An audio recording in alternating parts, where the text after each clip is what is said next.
அனைவருக்கும் வணக்கம். அவ்வப்போது சகோதர சகோதரிகளால் மின்னஞ்சல் வாயிலாகவும் அலைபேசி வாயிலாகவும் நம்மிடத்திலே விடுக்கப்படக்கூடிய வினாக்களுக்கான விடையை என்னுடைய சிற்றறிவுக்கு எட்டிய வரையிலும் உங்களோடு பகிர்ந்து வருகிறேன்.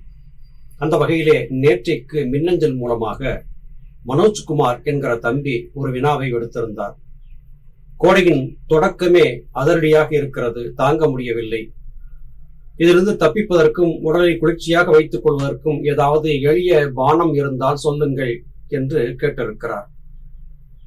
பொதுவாக கோடைக்காலம் தொடங்கிவிட்டாலே இணையத்திலும் சரி வலையொலிகளிலும் சரி எண்ணற்ற குறிப்புகள் சொல்பவர்கள் பல்கி பெருகி காணப்படுவார்கள்.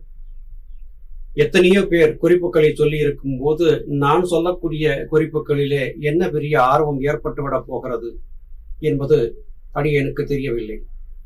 இருந்தாலும் கூட தம்பி என்னை நம்பி கேட்ட கேள்விக்காக எனக்கு தெரிந்த சில குறிப்புகளை உங்களுக்கு சொல்லுகிறேன். எளிமையாகவும் அதே வேளையிலே உறுதியான பலனை தரக்கூடியதுமான இந்த குறிப்புகள் பயன்படுத்தி பார்த்தால் நிச்சயம் உங்களுக்கு நல்ல பலனை கொடுக்கும் என்பது அடியனுடைய நம்பிக்கை. பொதுவாக கோடை என்று சொன்னாலே அதிகரித்த வெப்பம் காரணமாக உடலிலே இருந்து அதிகமான நீர் வெளியேற்றம் என்பது இருக்கும். ஆங்கிலத்திலே இதை டீஹைட்ரேஷன் என்று சொல்லுவார்கள். இதை சமாளிப்பதற்கு அதிக தண்ணீர் அருந்த வேண்டும். வழக்கமான பல்லவி, எல்லோரும் சொல்லுவதை போல தண்ணீர் குடி என்று சொல்லிவிட்டாரா முடிந்தது என்று நினைக்காதீர்கள். இந்த தண்ணீர் குடிப்பதிலே ஒரு சிறிய பக்குவம் இருக்கிறது. தண்ணீரை கடகட என்று குடித்து விடாதீர்கள். ஒரு மிடரு தண்ணீரை வாயிலே ஊற்றி 2 அல்லது 3 முறை கொப்பளித்து அதன் பிறகு விழுங்குங்கள். இப்படி ஒவ்வொரு மிடராக கொஞ்சம் கொஞ்சமாக தண்ணீரை அருந்த வேண்டும். வழக்கமாக அதிக தாகம் எடுத்திருப்பவர் ஒரு மிகப்பெரிய குவளை தண்ணீரையும் கடகட என்று குடித்து விடுவார். ஆனால் இங்கே நாம் சொல்லியதைப் போல மிடராக உமிழ்நீர் கலந்து கொப்பளித்து குடிக்கும் போது 1 டம்ளர் தண்ணீரே போதுமானதாக இருக்கும். ஒரே வேளையிலே அதிக தண்ணீரை அருந்துவதை காட்டிலும் சிறிது சிறிதாக அவ்வப்போது தண்ணீரை அருந்துவது நல்லது. உங்கள் வீட்டிலே மண்பானை இருந்தால் அந்த மண்பானையிலே தண்ணீரை ஊற்றி வைத்து அதற்குள்ளே நன்னாரி வேர்களை வாங்கி ஒரு சிறிய வெள்ளை துணியிலே பொட்டலமாக கட்டி அதற்குள்ளே போட்டு வையுங்கள். நன்னாரி வேரின் நல்ல மனமும் ருசியும் தண்ணீரிலே கலந்திருக்கும்.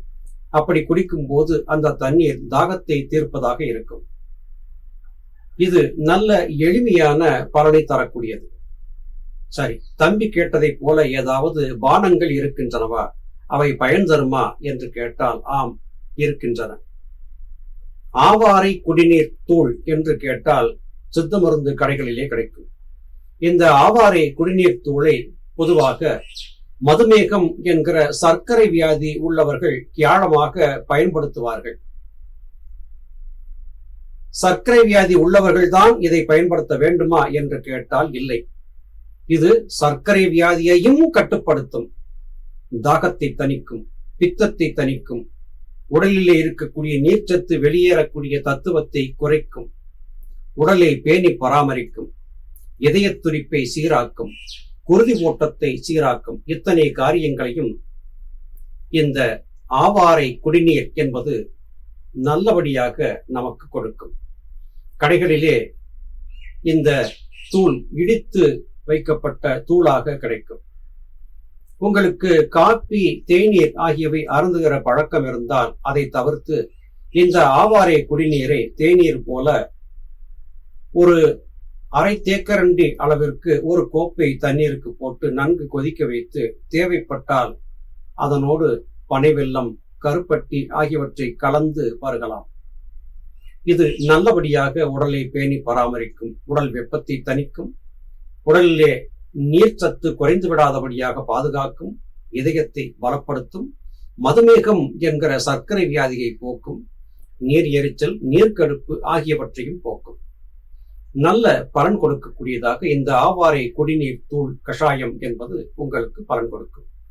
அதே வேளையிலே அதிகம் தொந்தரவு இருப்பதாக உங்களுக்கு காணப்பட்டால் சித்த மருந்து கடைகளிலே ஆயுர்வேத முறையிலே தயாரிக்கப்பட்ட ஒரு மாத்திரை இருக்கிறது. சந்திர பிரபா வடி என்பது இந்த மாத்திரையின் பெயர். இந்த சந்திர பிரபா வடி என்கிற மாத்திரையை வாங்கி வந்து வீட்டிலே இருப்பு வைத்துக் கொள்ளுங்கள். காலையிலே 2 குடிகைகள், இரவிலே 2 குடிகைகள் இந்த ஆவாரை குடிநீர் கஷாயத்தோடு சேர்த்து நீங்கள் அருந்தலாம்.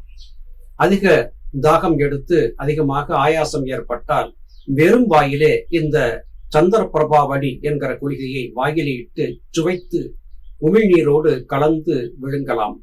அப்படி செய்யும் போது உடல் வெப்பம் கணிசமாக தணிவதை நீங்கள் கண்கூடாக பார்க்க முடியும்.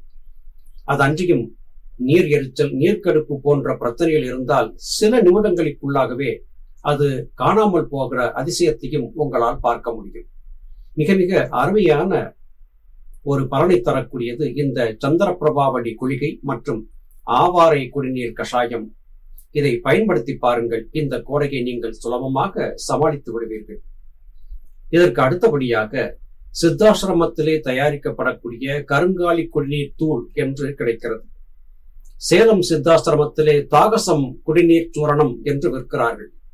1 லிட்டர் தண்ணீருக்கு 1 தேக்கரண்டி அளவிற்கு இந்த கஷாய பொடியை போட்டு அடுப்பில வைத்து சிறு தீயாக எரித்து ஒரு 10 நிமிடங்கள் அளவிற்கு கொதிக்க வைத்து வடிகட்டி எடுத்து ஒரு போத்தலில் அடைத்து வைத்துக் கொள்ளுங்கள்.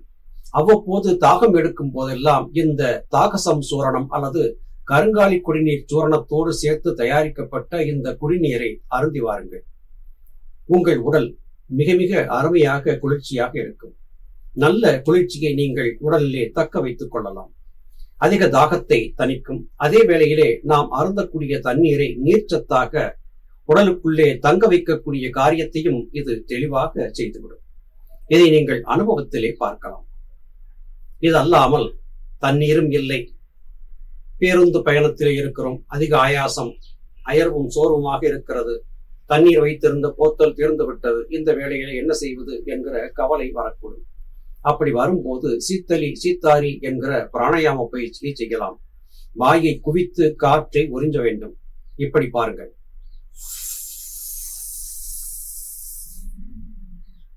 விழுங்கிய பிறகு மூக்கு வழியாக காற்றை வெளியே விட வேண்டும். இப்படி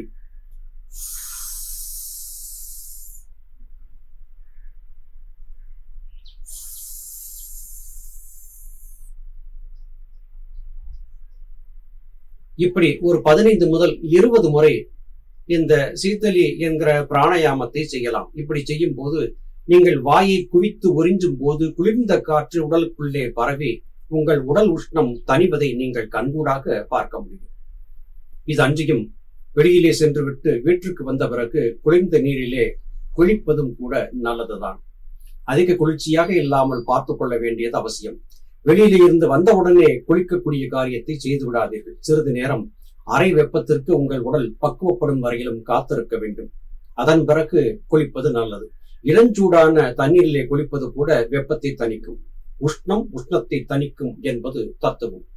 இப்படி நீங்கள் அவ்வப்போது குளிக்கலாம். அப்படி குளிப்பதற்கான சூழல் இல்லை என்றால் ஒரு வெள்ளை துணியை தண்ணீரிலே நனைத்து உடல் முழுவதும் அதை துடைத்துக் கொள்ளலாம். இதுவும் வெப்பத்தை தணிக்கும். அடிவயிற்றிலே ஒரு வெள்ளை துணியை நனைத்து பற்று போடுவதைப் போல போட்டுக்கொண்டு ஒரு 10 அல்லது 15 நிமிடங்கள் படுத்திருக்கலாம். இதுவும் நல்ல விளைவுகளை கொடுக்கும். நீர் எரிச்சல், நீர்க்கடுப்பு போன்றவை ஏற்பட்டால் குறிக்குழிகள் என்று சொல்லக்கூடிய குழிகளை செய்யலாம். பிறப்புறுப்பிலே சிறிது தண்ணீரை சிறிது நேரம் ஊற்றியபடியாக இருக்கலாம். அல்லது உங்கள் வீட்டிலே குளிப்பதற்கான இடுப்பு குழிகள் செய்வதற்கான சூழலில் இருக்கக்கூடிய தொட்டிகள் இருந்தால் அந்த தொட்டியிலே இடுப்பு முழுவதும் தண்ணீரிலே அமர்ந்திருக்கும்படியாக அமர்ந்திருந்து உங்களுடைய உடல் வெப்பத்தை தணித்துக் கொள்ளலாம். இன்னமும் வெப்பம் அதிகமாக இருக்கிறதா, உறங்குவதற்கு முன்பு 1 அல்லது 2 துளிகள் நல்லெண்ணெயை தொப்புளிலே விடுங்கள். கால் கட்டை விரல் நகத்திலே விடுங்கள். காலையிலே எழுந்திருக்கும் போது வெப்பம் தணிந்திருக்கக்கூடிய அதிசயத்தை நீங்கள் பார்க்க முடியும். சோற்றுக்கற்றாழையை அவ்வப்போது உட்கொள்வதும் கூட வெப்பத்தை தணிக்கக்கூடியதாக இருக்கும். குறுமிளகு கஷாயம் வெப்பத்தை தணிக்கும். எப்படிப்பட்ட வெப்பத்தையும் தணிக்கும். இவையெல்லாம் எளிய சிறிய குறிப்புகள். செய்து பாருங்கள். நிச்சயமாக இந்த கோடையை உங்களால் நன்றாகவே சமாளிக்க முடியும். மீண்டும் மற்றும் ஒரு காணொளி காட்சியிலே உங்களை சந்திக்கிறேன். அதுவரையிலும் நன்றி, வணக்கம்.